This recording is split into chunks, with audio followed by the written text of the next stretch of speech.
You are listening to the Will Power Podcast. Welcome to the show. I am Will Holdren, and I talk with some of the most influential CEOs, entrepreneurial leaders, and thought leaders to reveal the secrets that have led to their success. I believe that with the right knowledge and mindset, you can do anything you say your mind to. So if you want to learn how to change your life for the better, if you want to learn how millionaires actually became wealthy, or if you want to develop and start your own business from the ground up with the right knowledge to help you, then you are in the right place because this is the Willpower Podcast. How we doing, everyone? My name is Will Holdren. I am the host of the Willpower Podcast. Today we have an incredible, inspiring entrepreneur based out of the New York marketplace, and his name is Luyen Chou. And Luyen, like I mentioned, he has a lot of business ventures, but his most prominent and recent business venture is a company called DeweyLearn. And what they're doing there is they're leveraging AI and they're helping to improve learning through technology in the classroom, which is just an amazing thing to be doing in today's environment. So with that being said, Luyen, first and foremost, thank you so much for joining me today. My pleasure, Will. Nice to be here with you. Yeah, I appreciate that. And I know we got connected through my other podcast, that's Rick, and he said you were doing a lot of great things at DeweyLearn. I said I got to get connected with you. So I'm glad we could finally get this set up. But starting out, I want to ask you a question that I ask all of my guests, which is one, what makes you and take time out of your busy day to jump on podcasts like these to go out there and just share your story? That's a great question, Will. I'm a teacher, first and foremost. That's where I started my career. My parents were both teachers. I come from a long history on both sides of my family of teachers and educators. And for me, I think I've always felt that uh, when you learn things and when you have successes, and particularly when you have failures, the biggest obligation you have is to teach others about those successes and failures and what led to them, and help others to be successful faster than you were. And so for me, sharing my story, helping in any way I can to let other people learn from mostly from the mistakes I've made is something I feel very passionate about. Yeah, it's definitely a great mission. And my mom is actually a teacher as well. So I've definitely seen kind of how the teachers were operating. What's interesting to me is I feel like the whole teaching industry really has not changed much for a while, right? And especially with all the new technology we got coming out, we got AI tools coming out. I feel like that's one industry that just needs to change as well and evolve to help students, get a better understanding, better learning experiences. So I'm really curious to see, what you guys are really diving into at DeweyLearn. But before you got started with DeweyLearn, with everything you guys are doing there, what are some other ventures you got into, and kind of how did you get started as an entrepreneur and getting into this world of craziness? World of craziness is a good way to put it. Yeah. So, you know, so I started this dates me and tells you how old I am. I'm not as old as Rick, but I'm getting close. I started teaching at my alma mater in New York City, the Dalton School, in 1989. And I helped to bring some of the first computers into classrooms that were being used for something other than teaching programming, to Wow. give you a sense of how early on that was. These were black and white Macintosh computers. I worked with a bunch of, similarly minded technology, sort of inspired educators to bring the first internet connection into our school. I had one of the first internet email addresses of any teacher in New York City in Wow. 1990. And so even though I was working at a school, this notion of entrepreneurship is something that just I naturally took to, because I was fascinated by how can we innovate and change and evolve. You talked about teaching being, sort of the same for generations. The textbook so I was a history teacher in 1989 when I started teaching at my school, the Dalton School. The textbook I was teaching from was published in 1968. Wow. And even then, I said to myself, this is pre-internet. I said, cannot be the way that we teach students about history. I mean, imagine today if you taught American history and the textbook hadn't been updated since 1968. I mean, what are we doing? So Right. I felt an impatience, frankly, and an urgency about innovating, advancing the art of teaching, and really even just the content that students were using. And the internet seemed to me to be this incredible opportunity to, sort of build windows into the building of the school. Um, and um, and then I actually ended up getting frustrated. We built an incredible ed tech program at the school, and but I realized that the school itself had no real capacity to take these innovations beyond the boundaries of their walls. And I didn't know anything about starting businesses or companies. But I decided at that point the only way to do this was to actually do that. And so I started my first company in 1992 called Learn Tech, and got Time Warner to invest, and the biggest publisher in Latin America, the Carvajal Group and the von Holtzbrinck Group in Germany. But this was at a time when, digital technology for schools was limited to CD-ROMs. There was very little internet availability in schools. And so I ran that company for 10 years, and then actually went back to schools, and was a co-founder of a school at Columbia University, the first K-8 school at Columbia University. Oh, wow. And then ended up starting a network of charter schools in New York City. So I've always been an entrepreneur, whether in the for-profit or the not-for-profit space. And then I became the chief product officer at a startup called SchoolNet that did data-driven decision systems for large school districts, and online assessment, including Atlanta Public Schools, big customer of ours, Fulton County, a lot of districts around Georgia. And then we sold that to Pearson, and I became the chief product officer at the world's largest education company for 7 years. And then, but have always been kind of driven by that sort of entrepreneurial, innovative zeal. So I went back to being an entrepreneur in 2017 to 2018, becoming the founding chief product officer at a company called Trilogy that did tech boot camps with major universities. And we sold that a year later to 2U, the largest publicly held online higher education company. And then, a few years ago, got the itch again and really saw what was happening in terms of AI. I mean, the AI revolution is kind of like what I remember the internet revolution as being way back in 1990, but multiplied by 100. And I just couldn't sit on the sidelines, and said, I've got to get back in this, and saw really massive opportunities to drive innovation and learning and teaching through AI. And so that resulted in DeweyLearn. Yeah. I think that in itself is an incredible background and incredible point you just made, that how AI compared to the internet revolution is like 100 times that with the potential. And that was really going to be one of my questions, is how big do you think this is going to be? And you kind of just answered that, which is really cool to see, because the internet was a huge stepping stone, right? And now AI, I mean, it's still a lot of unknown, but I think it's going to be even a bigger stepping stone. Before we Yeah. jump into really how you're leveraging AI with DeweyLearn, I'm kind of curious. You mentioned you have a teaching background, you were teaching history starting out, but then you launched your first company in 1990, Learn Tech, and you mentioned you just got investors like Warner Bros. or Time Warner, which is incredibly like impressive and not really easy to do for people just becoming entrepreneurs out of the gate. So kind of walk me through, what was that transition like for you, and what was the biggest learning curve you've had as an entrepreneur starting out? Yeah, that's a great question. I mean, it was an amazing, ride, and a total roller coaster. I had a partner who was in the venture and finance world, who knew more about that world than I did. Um, there are benefits as an entrepreneur to not knowing what you don't know. Yeah, So, had I known what I know now, I may not have done what I did back then.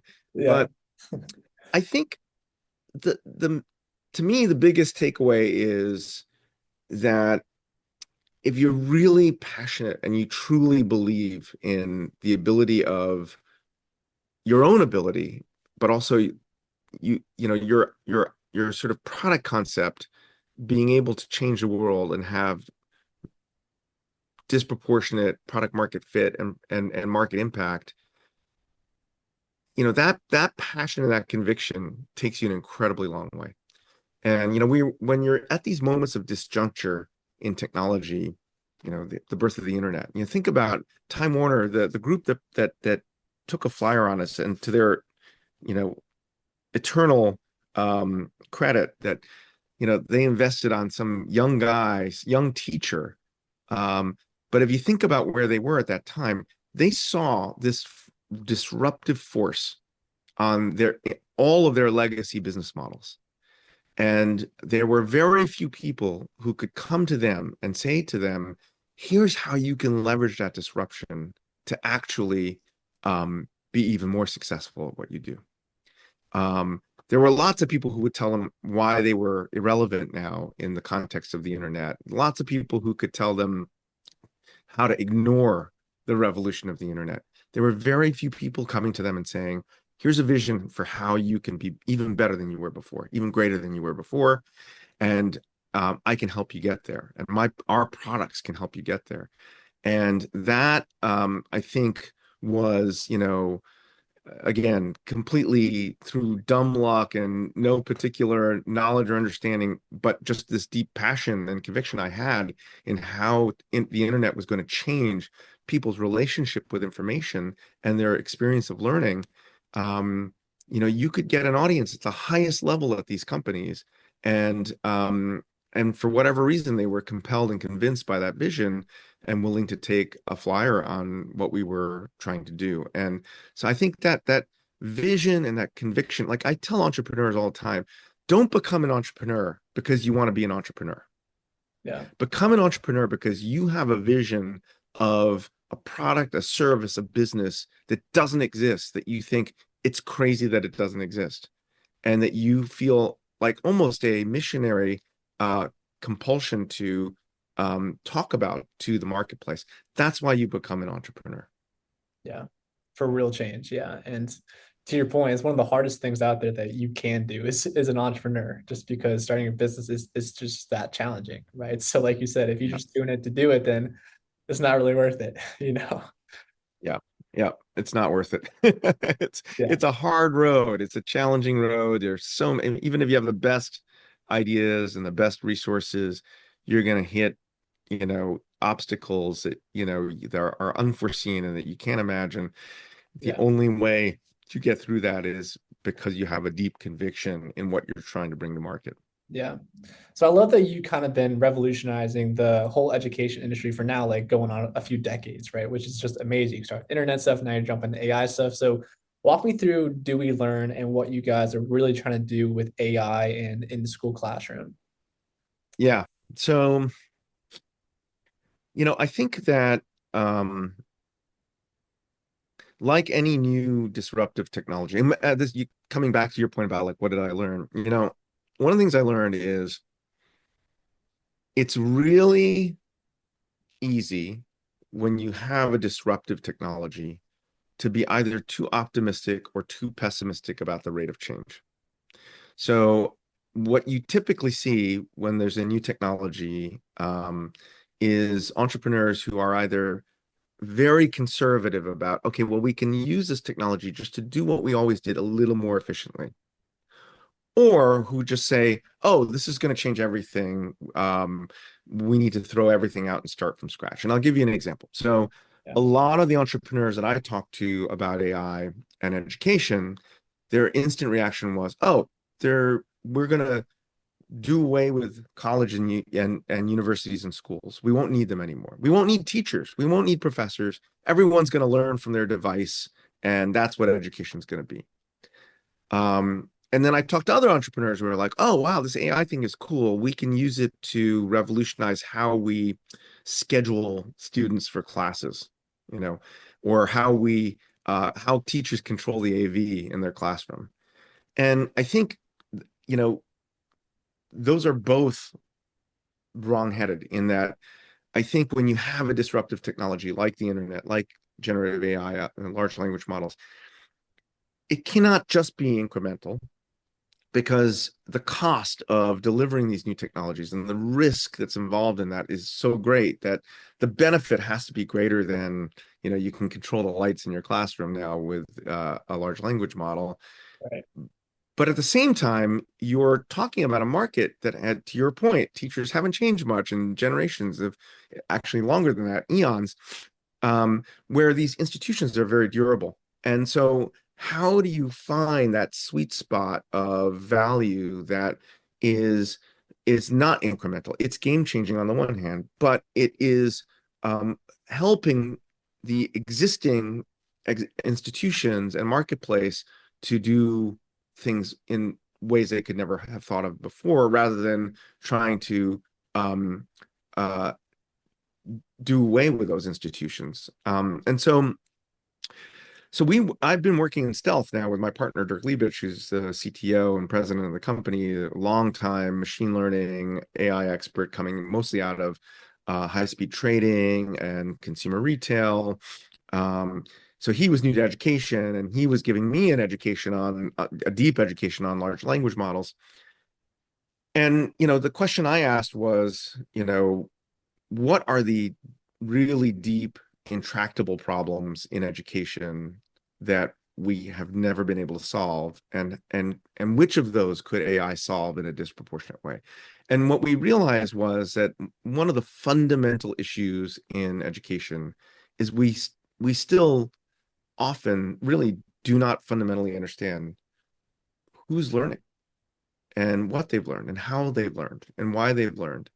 Yeah. And so DeweyLearn, so Dewey, Dewey, is based on the last name of John Dewey, who was a scholar in the 1920s who really invented the idea of learning as an academic discipline. So before John Dewey, there really wasn't a master's or PhD in education. He kind of invented the idea of education as an academic discipline, but it's a pun, right? It's do we learn? Yeah. How do we know we learn? What do we learn? And actually, just to give you a fun little personal piece of the story, um, uh, so it's Dewey based on John Dewey. He's, by the way, if you go, any educator who listens to your show, your podcast, who went to ed school, the first book they'll read is a book called Democracy in Education by John Dewey. So any educator who's gotten a master's degree will know John Dewey. It's the first person that they read. Turns out that John Dewey, not only was he was a famous professor at the University of Chicago, he founded the Chicago Lab School, which is today still one of the great schools in the United States. But he was also a big Sinophile. He and his wife were really interested in China, and they traveled to China in 1923 to identify promising young Chinese students to come to the U.S. to study at the University of Chicago, this new discipline called education. Hmm. And it turns out one of those students was my grandmother. Wow. And that is actually the reason my whole family is in the United States. So DeweyLearn is a company name that has both meaning because of its John Dewey's contribution to the idea of the science of learning, and because it's a pun, DeweyLearn, but it's also a very deeply personal story. Yeah. And so to me, founding DeweyLearn was really, both a professional and a personal coming together of ideas. And so basically what DeweyLearn is able to do is we can take video, audio capture of classroom learning. It could be a Zoom online classroom. It can be a physical classroom where you're just recording it with iPhones. It could be a one-on-one session that you're recording on Zoom or with a camera. It can take any of that input, and it will tell you in incredibly, incredibly deep detail what learning is taking place, what people are learning, how well the instruction is taking place, whether students are engaged, whether they're grappling with the concepts at a deep level. And it can do that across every single face, every single voice in the classroom in a way that even a master human educator couldn't, because we can only focus on one or two faces and Wow. voices at a time. Wow. That is really impressive. So I guess just going off of that, how does it know, right? Because like to your point, I mean, you have like 30 people in there, a lot of voices going on sometimes. I mean, how does this AI system, is it just like a thing you just record with? I mean, how does it actually tell like what level of learning is going on? Yeah, so it runs off of any recording of a classroom. We're not in the business of the recording itself. We'll take whatever you give us, and the quality of the input obviously determines the quality of the output. But Yeah. these, what we discovered is these AI systems, these large language models are incredibly good at under at using clues through large context to arrive at really important insights. So it's transcribing every voice, but it's listening to every voice for the differences in tonality to be able to diarize, which means distinguish every voice. It's looking at every face. It's listening to the speech tonality, right? So if you're in a math lesson and a student says, or a teacher says, 5 times 3 is 15, that's very different than if they say, 5 times 3 is 15, even though the words are the same. So the transcript would not distinguish that. The tonality is totally different. So Dewey is listening to those different inflections of voice. It's looking at, if I look like this, right? And you won't see this if you're on the pod, you're listening to a podcast, but my eyebrows are furrowed and I'm leaning in. It's Right. very different than I'm saying looking like this and I'm leaning back and my eyebrows are up. It's looking at all of that stuff. And these are, if I was a human, I've done hundreds and hundreds of classroom observations as a master teacher. These are things I pick up subtly. I wouldn't even realize that I'm looking at eyebrows, but that's what I do. Um, but again, I can only do it looking at one face at a time. These large language models have learned how to do all of that, but across every single face and every single voice. And we have spent a year training it to pick up the cues that a master teacher would pick up. And the results are just like stunning, stunning. And so this democratizes access to high quality mentoring and coaching for teachers, instructors, um, in a way that, if when I was at Dalton, if high priced, highly resourced private school in New York City, if I wanted to get a great teacher to come in and sit in and observe and give me feedback, I could do it, no problem. Now, in many cases, I would be reluctant to do it because this is a whole other issue. I would feel exposed and vulnerable asking another teacher to come and do that, right? The beauty of DeweyLearn is it's non-judgmental. It is my coach as a teacher. No one else has to see, its feedback to me. I can ask it the most exposed, vulnerable questions and not feel at risk. But at Dalton, I could actually get someone to do that. At the average public school, you never get an observation. You never get an expert coming in to tell you how you could do what you could do better. Right. Imagine if every teacher in the world had that capability at scale. Yeah. That's what DeweyLearn is. Yeah. Wow, yeah, that's incredible. That is really incredible. And so I'm curious, I mean, is this something that teachers would like put on their laptop as like an app kind of thing and then record their Zoom screen or just record voices if it's like an in-person kind of lesson? Is that how? Yep. Okay. Yep. So we have right now it's a web-based app. You can just upload the video or the audio and go to it. We have a Zoom, Google Meet, Microsoft Team bot. So it has its own email. If you're doing online learning, you just invite the bot to your session and it captures and records everything. The bot will even give you real-time feedback on student engagement, comprehension, cognition. We're going to build mobile apps so you could just do it with your phone. But we think this will be every educator's companion. And it's not just, traditional K-12 classrooms or even university classrooms. Like, think about a management consultant. Right. Think about a sales expert, a sales rep who wants to know whether they actually connected with their prospect. Anyone who's in a position where they're actually teaching, or having an exchange with someone that involves education can get real-time feedback on the quality of that interaction. Yeah, it can go way beyond just the school system, which is incredible. That really is. Yeah. Have you guys like launched this already? Like how many schools are out there using this kind of stuff or what's that growth plan look like? So we closed a seed round in February, which was led by Owl Ventures, and then Banyan Seed followed Rick Siegel's fund. Okay. And we are now piloting. We've got 5 pilots going on in K-12, higher education, and corporate learning. And so Yeah, we now have DeweyLearn is looking at data related to, many hundreds of students right now. Wow, that's incredible. And what's your guys' like growth goals? Like, what are you guys trying to get to by end of like this year, next year? Like, what does that look like?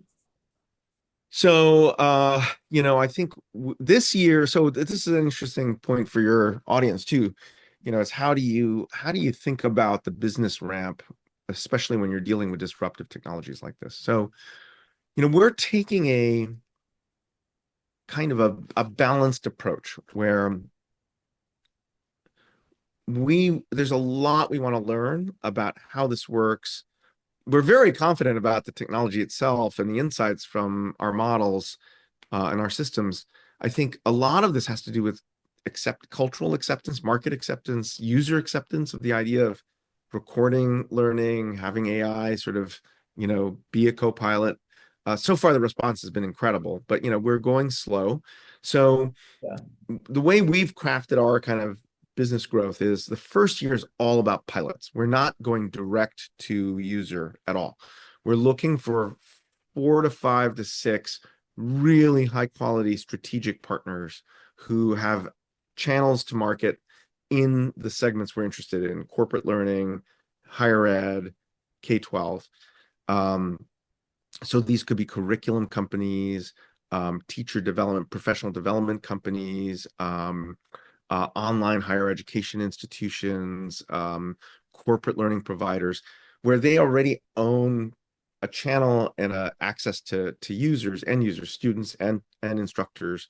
And we're doing pilots with them, paid pilots with them, to validate that DeweyLearn can actually deliver something of deep value to them specifically. So we're tuning DeweyLearn to do something very different if we're dealing with a, you know, fifth grade math classroom than we are if we're dealing with an online higher ed culinary school. These are all real examples, or a corporate language learning institution, right? So the training that DeweyLearn needs in order to deliver high quality insights in each of those different use cases is different.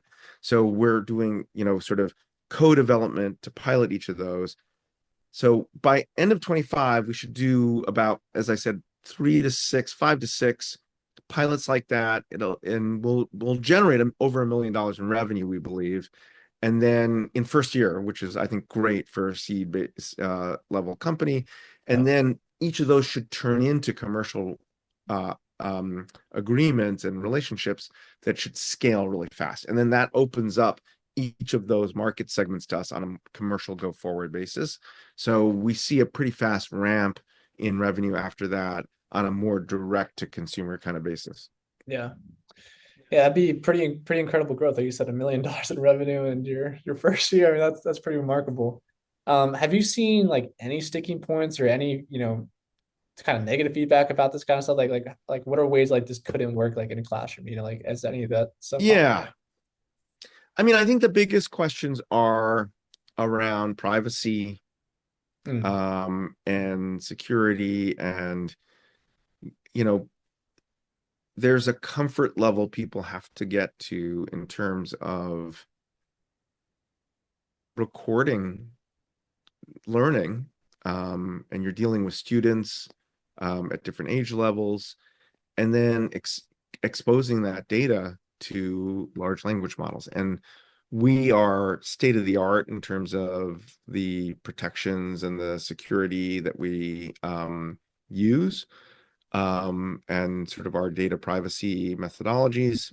But that is always, you know, the first question and concern that we get. Um, but I think when people see the quality of the feedback they get if they agree yeah. to share that data, it's so great that those concerns fall away very, very quickly. So I think that's probably the biggest hurdle, but I think we seem to be able to get over that really fast. Yeah. Yeah. I think, yeah, that's all good points. I think generally people have an innate kind of just background fear of AI, just like think of the iRobot movie, So that's kind of going in the back of their mind. But yeah, it's there's obviously ways to be protected around that. Yeah. Um, Yeah. so I kind of want to switch directions a little bit. So on a very granular level, I mean, from the premise of this, you had an idea, you launched the idea, you found partners, you launched that, you built out a whole system, and now you guys are here, which is absolutely incredible. And a lot of people listen to this podcast like, man, I have this really great idea, right? And I just don't know how to go from like having this great idea, defining the team, to actually like taking those next necessary steps to actually make it a reality and get the ball off the ground. So what would be your advice like, to those kind of people? Like after you have that idea, like what's the next thing you need to do? How do you find people to go out there and support what you're doing? Yeah, it's a great question. I mean, I'm a big adherent of lean, agile methodologies. So, what I like to say is ideas are cheap. Um, Yeah. the real challenge is validating your ideas. So, if you think about ideas as a funnel, right? So ideas, lots and lots and lots of ideas at the top of the funnel. The key is how do you validate those, test those ideas, um, and then turn them into really um, high probability successes. Yeah. And I'm a big believer. Like people always talk about what are your big bets, and I always say I hate big bets. I like lots of small bets, and then I invest in big ideas. And so, like, how do you transform your ideas and bets and validate them into things that you're willing to really sacrifice a lot and put a lot of your capital and and your time behind? So, Yeah. if you have a great idea as an entrepreneur, I think you need to think about what are the cheapest, lightest weight, fastest ways to test and validate those ideas. Because I would say for every idea I thought was great, I'd say maybe 1 out of 100 actually had any chance of being successful. Wow. But I wouldn't know that out the gate. It's only when you test them and you really figure out ways to get signal back from potential customers from the market that you figure out whether those ideas really are worth putting your shoulder behind. And sometimes it's that, yes, the idea is right, but it just needs to be modified in this way. Like you need to repitch it, you need to rethink it, reposition it this way.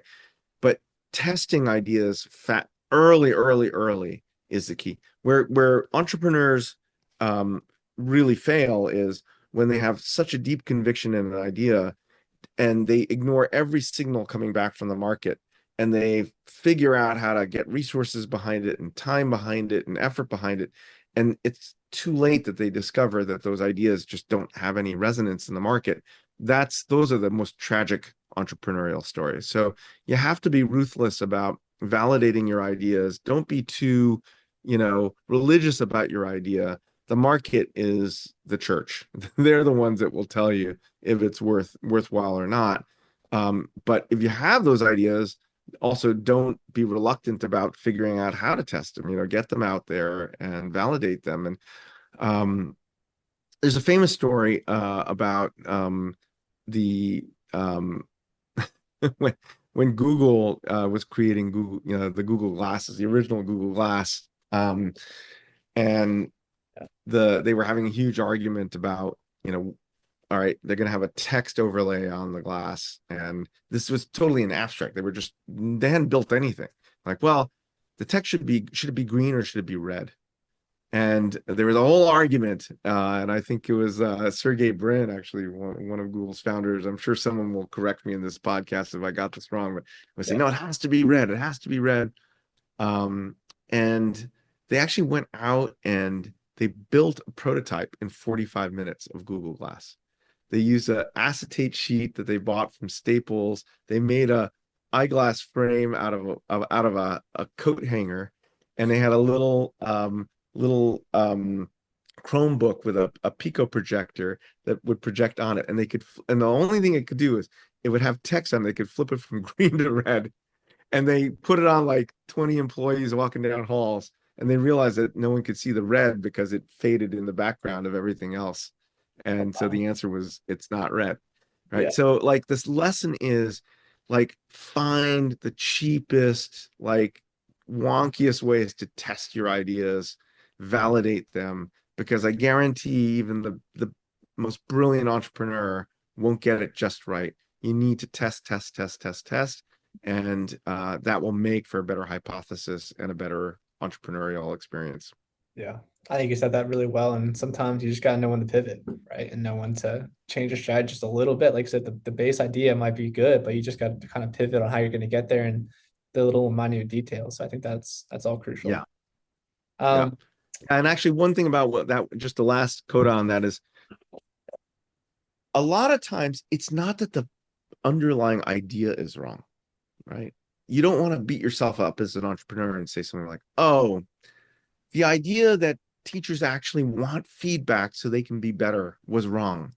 No, more typically, it's the way you instantiate that as a product was wrong.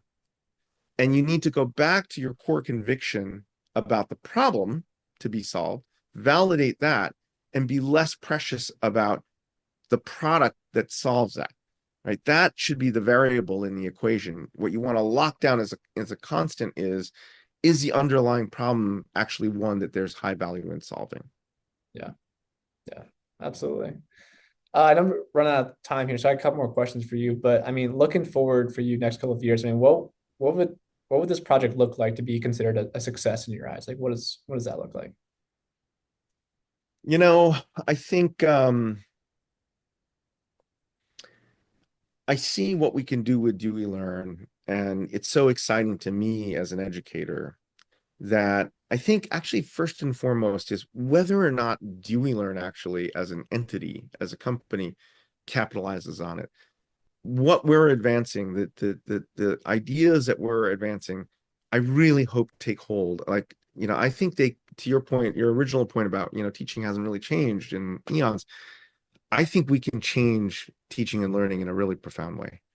And to me, number one, and my investors probably don't want to hear this, but number one is, even if it's not us that makes the return on investment from it, if our ideas take hold in the market, that will be the most satisfying and the most important thing to me. Yeah, Obviously, as an entrepreneur, I would like us to be the ones that profit from that. yeah, And so I do think, the return on investment, return on shareholder investment for me is a metric I look at very, very, obviously as the largest shareholder, the number one, metric I look at.